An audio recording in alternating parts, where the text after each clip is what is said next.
وما خلقت الجن والانس الا لیعبدون، نہیں خلق کیا میں نے کسی جن کو کسی انسان کو سوائے اس کے کہ میری عبادت کرے۔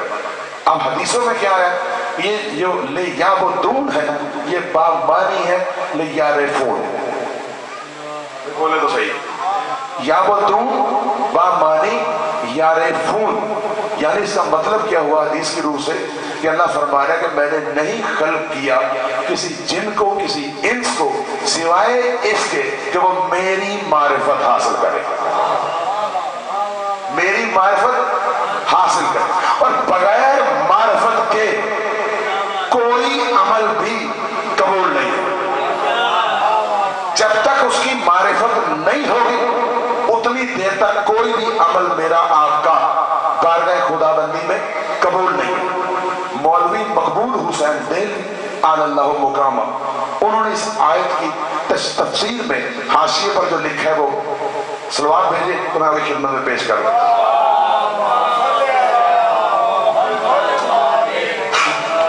یہی آیت شب عاشور مولانا امام حسین علیہ السلام نے اپنے اصحاب کو پیش کی تھی تلاوت کرنا۔ کیسے؟ جب کہا چلے جاؤ کہا نہیں جاتے، بڑے توجہ کے ساتھ سنیے، جب کہا نا چلے جاؤ کہا نہیں جاتے، مولانا نے یہاں تک آفت دے دی بیعت اٹھاتا ہوں جنت بھی دیتا ہوں۔ ایسی سخاوت، اس سے بڑی سخاوت کائنات میں کوئی ہے؟ بھئی جنت کے لیے سب کچھ ہو رہا ہے، امام فرماتے ہیں چلے جاؤ جنت بھی دوں گا بیعت بھی اٹھاتا ہوں۔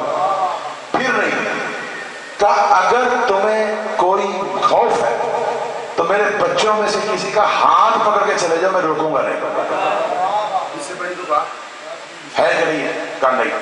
اچھا اس کے بعد نہیں گئے، مولانا کہ چراغ بجھا، اب چراغ گل ہوا، جیسے چراغ گل ہوا نا تو کافی دیر گزر گئی، اب چراغ جب جلایا گیا تو منظر بدل چکا، جس کے ہاتھ میں تیر تھا اس نے یہاں رکھا ہوا تھا، جس کے ہاتھ میں تلوار تھی اس نے گلے پر رکھی ہوئی تھی۔ اب جب چراغ جلا نا کہا جاتا کیوں نہیں؟ کہا مولا یہ حکم کریں تو بس ایک لمحہ لگے گا، یہ تیر آر پار ہو جائے گا، تلوار سے گلے کٹ کے آپ کی خدمت میں آ جائیں گے، نہیں تو ہمیں 70 ہزار مرتبہ کینچی سے مہین کاٹا جائے اور پھر جلا دیا جائے، اور جلا کے جو راکھ ہے وہ ہوا میں بکھیر دی جائے تو وہ جلے ہوئے جو ذرے ہیں وہ پھر آپ کے قدموں میں ہی آ کر گرے۔ جب امام نے یہ باتیں سنی تو پھر ارشاد اب اپنے سر اٹھاؤ، وما خلقت الجن والانس الا لیعبدون، اللہ نے نہیں خلق کیا کسی جن و انس کو سوائے اس کے کہ وہ صرف اور صرف میری عبادت کرے۔ عبادت نہیں ہو سکتی اتنی دیر تک جب تک وہ بندہ اپنے زمانے کے امام کو پہچان نہ لے، اور چونکہ تم وہ لوگ ہو جنہوں نے اپنے زمانے کے امام کو پہچان لیا ہوا ہے، اب تمہارا ہر قول ہر فعل، سونا جاگنا اٹھنا بیٹھنا ہنسنا مسکرانا جو تم کرو گے وہی اللہ کی عبادت ہوگی۔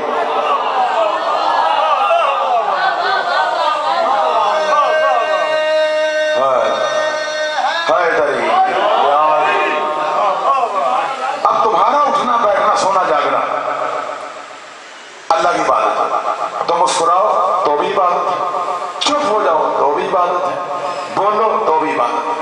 کیا تھا کہ انہوں نے اپنے زمانے کے امام کو پہچان لیا تھا، بلام یارف و امام زمانے ہی مات امیتتاً جاہلیہ، جس نے اپنے زمانے کے امام کو نہیں پہچانا وہ جہالت کی نہیں جاہلیت کی موت مرا۔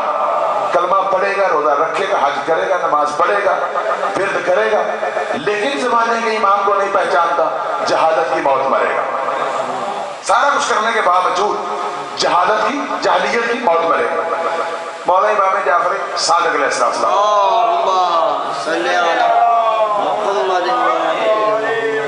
آپ ایک شاگرد ہیں حشام بن حکم، تو وہ آپ کی مجلس میں تشریف فرما تھے۔ مولا نے فرمایا حشام تمہاری ابو عبید بصری، حیات القلوب جلد نمبر 100 اسوات امامہ سے پڑھ رہا، اے حشام تیری ابو عبید بصری سے جو بصرے کی جامع مسجد بروز جمعہ جو گفتگو ہوئی تھی وہ کیا ہوئی تھی ذرا بتا.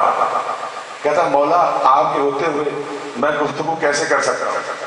مولا فرمایا اگر ہم حکم دیں پھر بھی نہیں کرے. کہا مولا پھر تو ضرور. کہا بتاؤ سارے اپنے دوستوں کو کیا ہوا. کہا مولا جمعے کا روز تھا, ابو پہلے بصری کی جامع مسجد میں روز جمعے کے بعد بڑے اپنے ارد گرد لوگ اتنے بٹھائے ہوئے تھے اور وہ لوگوں کو اس طرح کی باتیں سمجھ گئے ہوں گے آپ, اس طرح کی باتیں بتا رہا. اب مجمع کو چیرتے ہوئے میں بھی وہاں چلا گیا. جب میں وہاں چلا گیا تو میں نے کہا یا شیخ میں بھی کچھ پوچھنا چاہتا ہوں. بڑی توجہ طلب بات. اس نے بڑے شوق سے پوچھیے کہ امامت کے بغیر بندہ جہالت کی موت مر جائے. میں بھی کچھ پوچھنا چاہتا ہوں. کہا پوچھو. کہا کہ سوال میرا بڑا عجیب سا ہے, غصہ نہ کیجیے. کہا کیا سوال ہے؟ کہا ایسا بتائیے کہ آپ کے پاس آنکھیں ہیں؟ بھائی بڑی میں نے پہلے کہتے توجہ فرمائیے, بڑی توجہ طلب بات. تمہارے پاس آنکھیں ہیں؟ اس نے کہا کیسا بیوقوفانہ سا سوال ہے. انہوں نے کہا سوال تو سوال ہی ہوتا ہے, چاہے بیوقوفانہ ہو یا عقل مندانہ ہو. آپ جواب دیں. آتا ہے ٹھیک ہے, نہیں آتا تو ٹھیک ہے میں چلا جاتا ہوں. مجمع زیادہ تھا, اس کو اب ذلت کا بھی ڈر تھا. اس نے کہا اچھا بیوقوفانہ تو ہے لیکن پوچھ. کہا تیرے پاس آنکھیں ہیں؟ کہا ہے. کیا کرتا ہے؟ کہا دیکھتا ہوں. کہا تیرے پاس کان ہے؟ کہا ہے. پریشان تو ہوتا رہا نا ساتھ ساتھ. تیرے پاس کان ہے؟ کہا ہے. کیا کرتا ہے؟ کہا سنتا ہوں. کہا تیرے پاس زبان بھی ہوگی؟ بولے تو صحیح ہے. تیرے پاس زبان بھی ہوگی؟ کہا ہے. کیا کرتا ہے؟ کہا بولتا ہوں. کہا اچھا تیرے پاس ہاتھ بھی ہوں گے؟ یار عجیب سا سوال ہے, ہاتھ ہونے کے باوجود پوچھ تیرے پاس ہاتھ ہے؟ کہا ہے. کیا کرتا ہے؟ کہا پکڑتا ہوں, کھاتا ہوں, پیتا ہوں, کام کرتا ہوں. تیرے پاس پاؤں بھی ہوں گے؟ بولے تو صحیح ہے. پاؤں بھی ہوں گے؟ کہا ہے. کہا کیا کرتا ہے؟ کہا چلتا پھرتا ہوں, اٹھتا بیٹھتا ہوں. کہا اچھا ساری چیزیں ہونے کے باوجود تیرے پاس دل بھی ہوگا؟ کہا ہے. کہا دل تیرے کس کام آتا ہے؟ اصل بات یہ ہے. اچھا بتا دل تیرے کس کام آتا ہے, یہ ہے اصل پریشانی. یہاں سے ہدایت حاصل کرنے کے لیے اس نے بڑی کمال کی بات کی ہے. کہا یہ دل تیرے کس کام آتا ہے؟ کہا یہ دل ہے نا, یہ میری ہر آنکھیں جو دیکھتی ہیں, کان جو سنتے ہیں, زبان جو بولتی ہے, قدم جو چلتے ہیں, ہاتھ جو اٹھاتے رکھتے ہیں, اگر یہ غلط کریں یا صحیح کریں, یہ دل ان میں تمیز کرتا ہے اور مجھے صراط مستقیم پر چلاتا ہے. تو حشام نے کہا اچھا تو یہ دل تیرے جسم کا امام ہوا نا؟ اس نے کہا ہاں ہاں یہ میرے جسم کا, میرے بدن کا امام ہے, یہ مجھے صراط مستقیم کا چلاتا ہے. اب اتنی بات سے سمجھ نہیں آتی, جس خدا نے تیرے چھوٹے سے بدن کو بغیر ایمان کے نہیں رکھا, وہ خدا پوری کائنات کو ایمان کے بغیر کیسے رکھ سکتا؟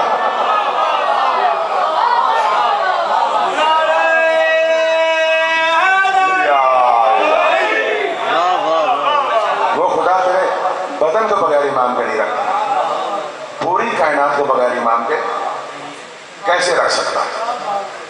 اچھا اب اگر آپ کی توجہ ہوگی تو چھوٹا سا واقعہ سن لیجیے. نماز کے طریقے کتنے؟ 5. 4 طریقے 4 اماموں کا. ایک طریقہ 12. بھائی معرفت تو یہ ہے نا, جن میں آ رہا ہوں ادھر ہی. 4 طریقے 4 اماموں کا. زیادہ میں نے ذہن میں نہیں دے, ساتھ ساتھ سمجھتے جائیے. 4 طریقے 4 اماموں کا, ایک طریقہ 12 اماموں. 12 امام. یہ پوری دنیا میں رائج ہے. اور دنیا میں سب سے زیادہ جو رسول اللہ کا عمل ہے وہ ہے نماز. روزے لوگوں نے سال بعد دیکھا رسول کو رکھتے, حج زندگی میں ایک مرتبہ کرتے دیکھا. نماز وہ عمل تھا جو روزانہ 5 وقت دیکھتے تھے. جب 5 وقت کا مطلب ہے 23 سالہ زندگی, 5 کو دیجئے 30 سے ضرب, 30 کو دیجئے 12 سے ضرب, 12 کو دیجئے 23 سالوں سے ضرب. لاکھوں مرتبہ لوگوں نے نبی کو نماز پڑھتے ہوئے دیکھا. اور حضور کی حدیث ہے کہ صلو کما رأیتمونی اصلی, جیسے مجھے نماز پڑھتا ہوا دیکھو ویسے نماز پڑھو. جیسے مجھے نماز پڑھتا ہوا دیکھو، سنو نہیں دیکھو، ویسے نماز پڑھنا۔ ہم گئے پہلے کے پاس، آپ نے نبی کو نماز پڑھتے ہوئے دیکھا ہے؟ کہا دیکھنا تو دور کی بات ہے، میں 80 سال کے بعد پیدا ہوا۔ ہم نے دوسرے سے پوچھا کہ میں پہلے کے بعد ہوں، ہم نے تیسرے سے پوچھا کہ میں دوسرے کے بعد ہوں، ہم نے چوتھے سے پوچھا کہ میں تیسرے کے بعد ہوں۔ مطلب کسی نے بھی نبی کو نماز پڑھتے ہوئے اپنی آنکھوں سے نہیں دیکھا، جبکہ رسول فرما رہے ہیں کہ ایسے نماز پڑھنا جیسے مجھے پڑھتے ہوئے دیکھنا۔ کم از کم فالو بندہ اس کو کرے جس نے نبی کو نماز پڑھتے ہوئے اپنی آنکھوں سے دیکھا ہو، کیونکہ حدیث بخاری کی ہے، اس میں لکھا ہے کہ نبی کہتے ہیں جیسے مجھے نماز پڑھتا ہوا دیکھو ویسے نماز پڑھو۔ ہم نے تاریخ سے پوچھا 12 اماموں میں سے کسی نے بھی نبی کو نماز پڑھتے ہوئے دیکھا؟ تاریخ جھوم اٹھی۔ پہلا وہ ہے جس نے ساتھ میں کھڑے ہو کر دیکھا، دوسرا وہ ہے جس نے پہلو میں دیکھا، اور تیسرا تو وہ ہے جس نے پشت رسول پر بیٹھ۔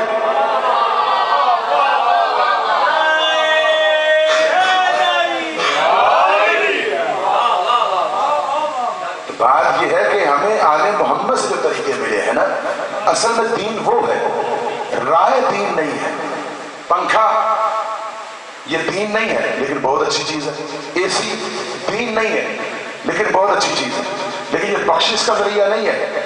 دین صرف اور صرف وہ ہے جو آل محمد سے آئے، جس میں کوئی تھوڑی سی رد و بدل ہو گئی ہے وہ دین نہیں رہتا۔ دین وہ جو مولا کی طرف سے آئے، جو کسی اور کی طرف سے آئے وہ دین نہیں ہے۔ اب ہمارا طریقہ نماز کیا ہے؟ ہمارا طریقہ نماز ہے ہمارے علماء والا۔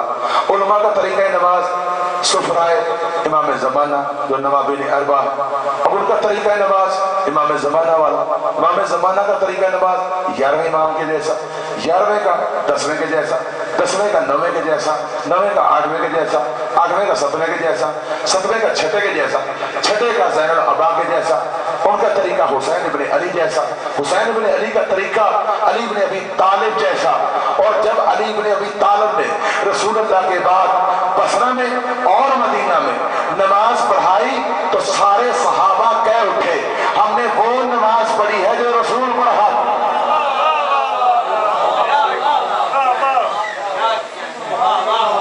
میرے نعرے کا سب مل جل کے جواب دیجیے اور دل کی مراد پائیے۔ علی علی علی علی علی رائے حیدری مولانا کی شیخ و سلامتی کے لیے خدا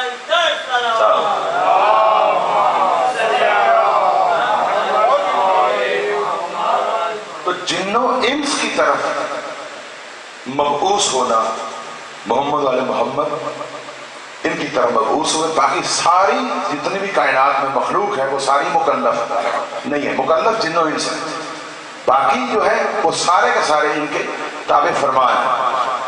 حضرت عیسیٰ علیہ السلام گزر رہے تھے تو شیر کی کچار آ گئی، شیر کی کچار میں بیٹھے لیٹ گئے، شیر کے پیٹ پر سر رکھ کے حضرت عیسیٰ نبی سو گئے۔ اب شیر اٹھا، اس نے دیکھا اللہ کی حجت ہے سو رہی ہے، اس نے پھر سر واپس رکھ دیا۔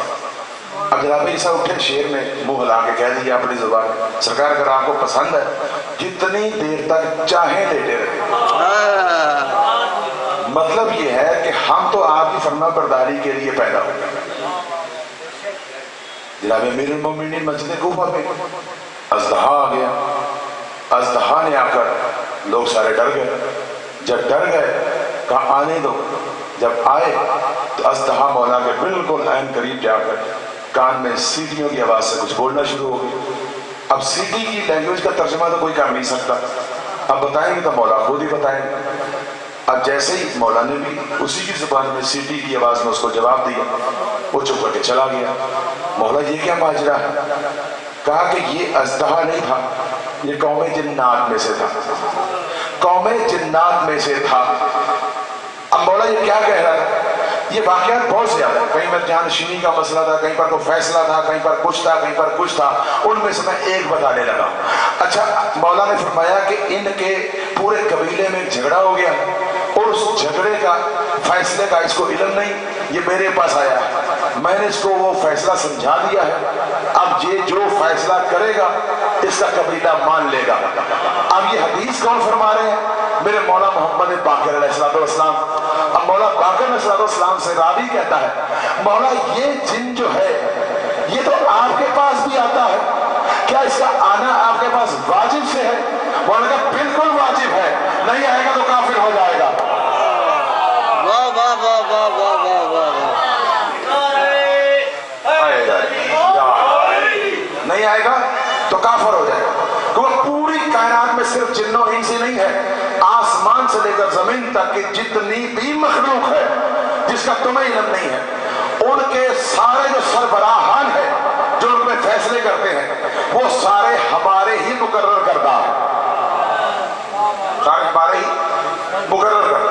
اب وہ واقعہ آپ نے سنا ہوگا کہ جنگ ذات پیر علم، میں ادھر آ گیا، ذات پیر علم، یہ جنگ کے بارے میں نا لوگوں نے کافی روایات لکھی ہیں لیکن تحقیق ضروری ہوتی ہے۔ کہیں جنگ ذات السلاسل کے بعد کی واپسی لکھی ہوئی ہے، کہیں نے جنگ سکاسے کو سگون کے بعد واپسی لکھی ہوئی ہے، لیکن بہرحال معتبر بات یہی ہے کہ کوئی جنگ تھی جس کے بعد کا یہ واقعہ ہے، اور ہماری حدیثوں کی کتابوں میں بھی ہے، اور مولا حسن عسکری علیہ السلام کی مصدقہ حدیث پیش کرنے لگا، کیونکہ جنگ ذات السلاسل میں تو حضور خود گئے، وہ سریا اس میں مولا علی کو بھیجا جس میں گھوڑوں کا ذکر ہے نا، چنگاریاں نکالنے میں والا دیا والا وہ۔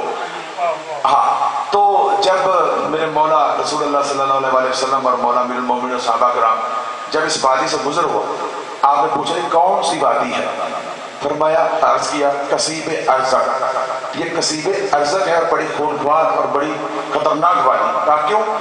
کہا یہاں پر ایک کنواں ہے، ایک بادشاہ گزرا تھا، 20,000 کا لشکر بھی تھا، جن نکلے انہوں نے لمحے میں ان کو بھسم کر دیا، کسی کو پانی نہیں لینے دیتے۔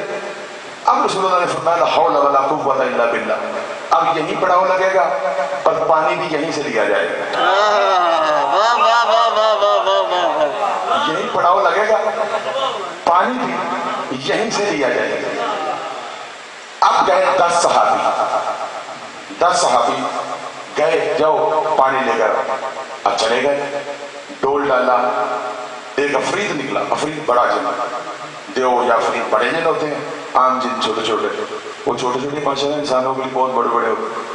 اچھا وہ نکلا، اس نے ایک چنگاڑ ماری، منہ سے نکلی آگ، وادی کانپنے لگی، درخت ہلنے لگے، وہ سارے ہو گئے پیچھے۔ اب ایک صحابی آگے بڑھا، لکھا ہوا ہے کہ وہ آگ میں جل گیا، حضور نے اس کا افسوس کیا۔ اب جناب جبریل علیہ السلام نازل ہوئے، اب جو انہوں نے رسول اللہ کے لیے فرمایا کہ یا رسول اللہ اذهب انت اور رجل منک، آپ خود جائیں یا اسے بھیجیں جو آپ سے ہے۔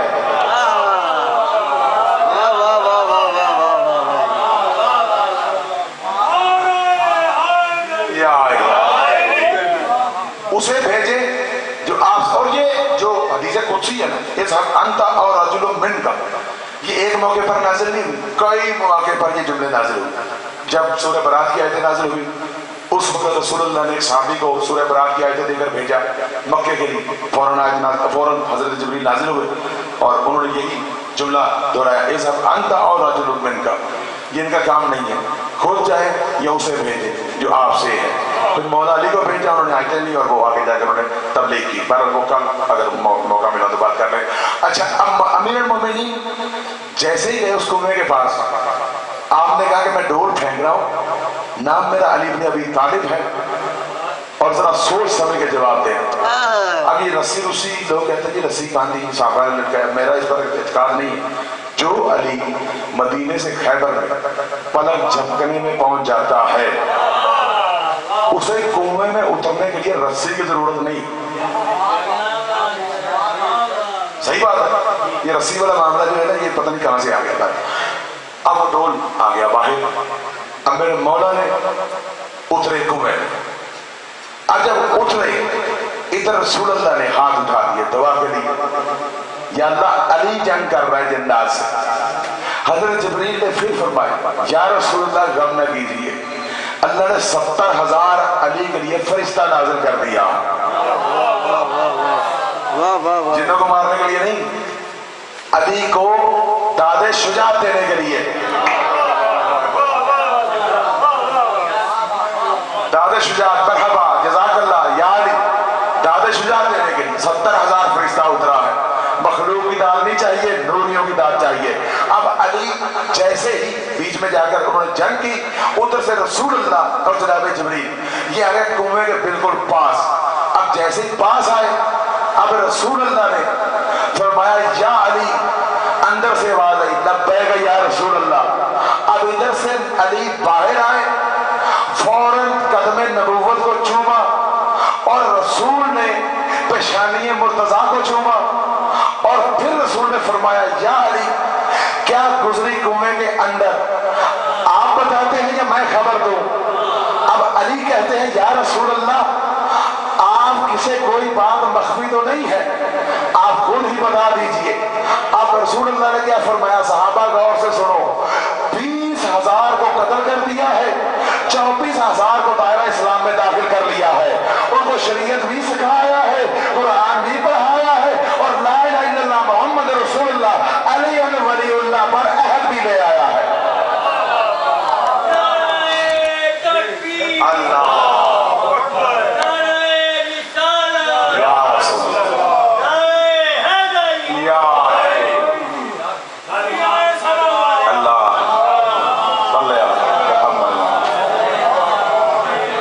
اللہ سیم لفظ ہے، مفہوم کا مجلسی لینگویج میں فرق تو آ جاتا، لیکن جو میں نے کہا ہے ریاض القدس جلد نمبر 2 روضۃ الشہداء کے حوالے سے، یہ اس کے ریاض القدس روضۃ الشہداء کے حوالے سے اس کے اندر یہ سارا مضمون، اسی طرح حضور کنویں پر آئے، مولا باہر آئے اور ان کو شریعت بتائی، قرآن پڑھایا اور علی ولی اللہ پہ ان سے عہد لیا۔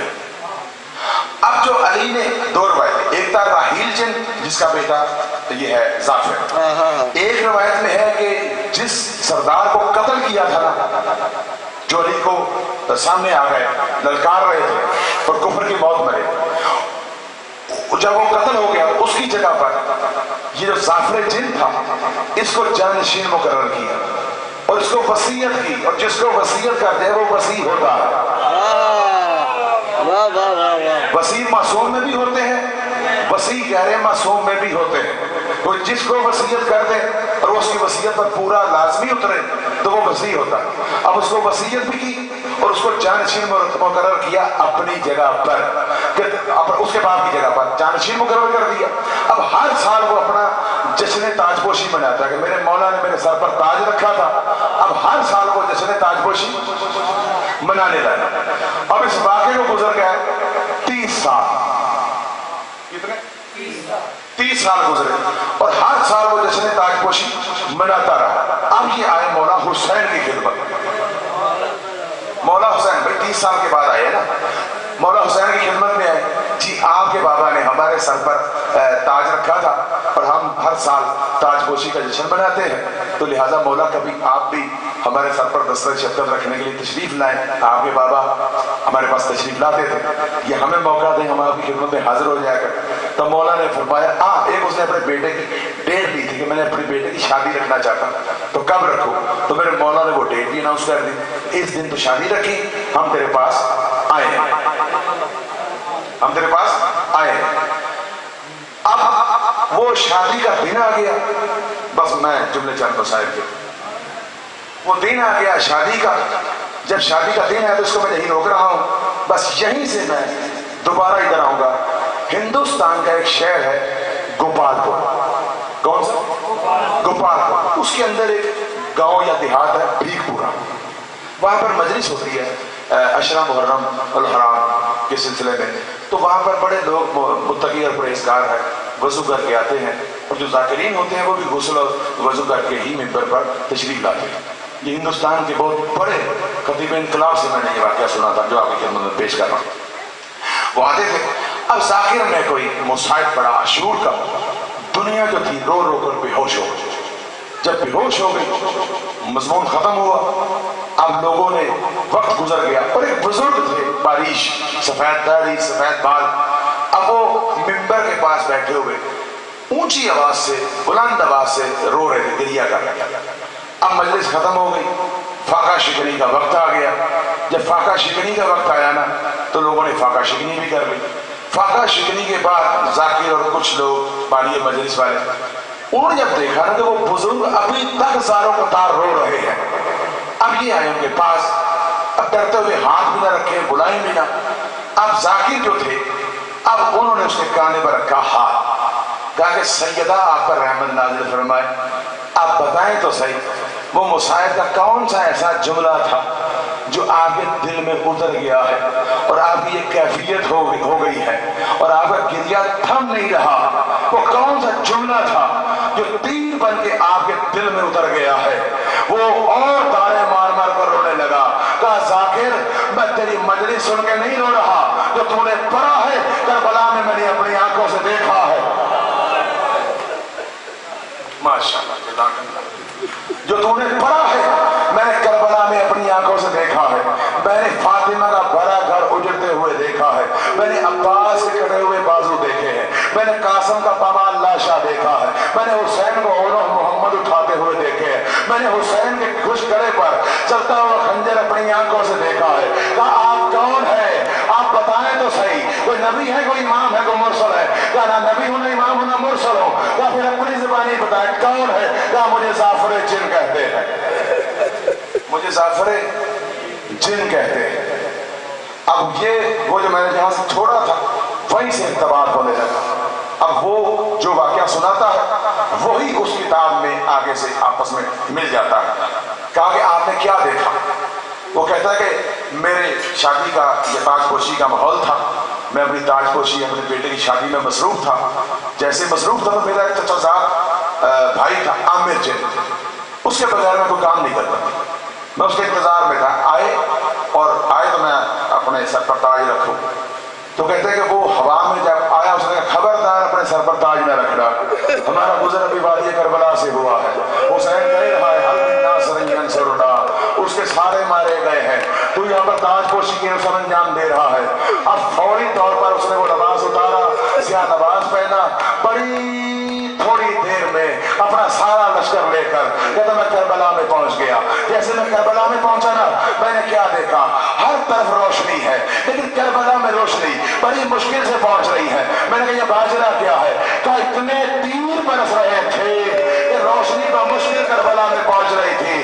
کہا میں نے تیروں کو ہٹایا لیکن میں نے جب غور کیا نا، اب کتاب کے جملے ہیں، صاحب کتاب کہتے ہیں کہ زعفر جن خود کہتا ہے میں نے دیکھا منصور فرشتہ بھی اپنے لشکر کے ساتھ کھڑا تھا، حضرت جبریل، میکائیل اور اسرافیل، یہ سارے سید الملائکہ دوسرے فرشتے اپنے اپنے بے تحاشا بڑے بڑے ہجوم کے لشکر کے ساتھ کھڑے تھے۔ جب میں نے کناروں پر دیکھا تو انبیاء کی روایت تھی، رسولوں کی روایت تھی، ساری روحیں موجود تھی۔ میں دیکھ کر حیران تھا کہ یہ حسین کے انتظار میں کھڑے ہیں کہ ایک اشارہ کرے تو ہم ان کا کام تمام کر دیں۔ کہتے جیسے ہی حسین نے قبضہ تلوار سے سر اٹھایا مجھ پر نظر پڑی، کہا زعفر میرے پاس آ جا۔ تو میں تینوں تلواروں کو ہٹاتا ہوا مولا کی خدمت میں پہنچا، جا کر قدم بوسی کی، کہا زعفر بڑی دیر سے آئے ہو، زعفر دیر کر دی تم نے۔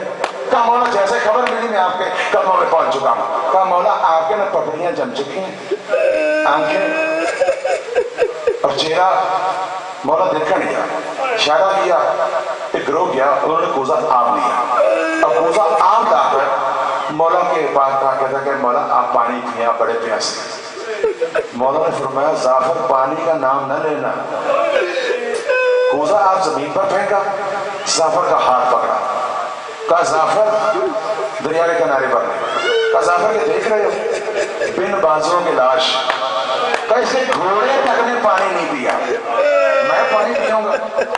پھر آئے گنج شہرام، ایک ہاتھ سینے پر تھا، یہ دیکھ رہے ہو جس کا ہاتھ سینے پر ہے؟ ہاں مولا۔ کہا یہ میرا 18 سال کا علی اکبر ہے، ایڑیاں رگڑ کے مارا گیا ہے، یہ پیاسا چلا گیا، میں پانی پیوں گا۔ اب اس کے بعد آئے پشتے خیمہ پر، ننھی سی قبر دیکھی، کہا یہ قبر دیکھ رہے ہو؟ ہاں مولا۔ کہا مولا یہ کس کی قبر ہے؟ کہا یہ نہ پوچھ کس کی قبر ہے، یہ اس کی قبر ہے جس کا خون میرے چہرے پر ہے۔ اس کے بعد آئے مولا اس جگہ پر جہاں پر ایک لاشا بکھرا ہوا تھا، کہا زعفر جن یہ دیکھ رہے ہو؟ کہا مولا کیا ہے؟ کہا دیکھ نہیں رہے کسی کا پیر،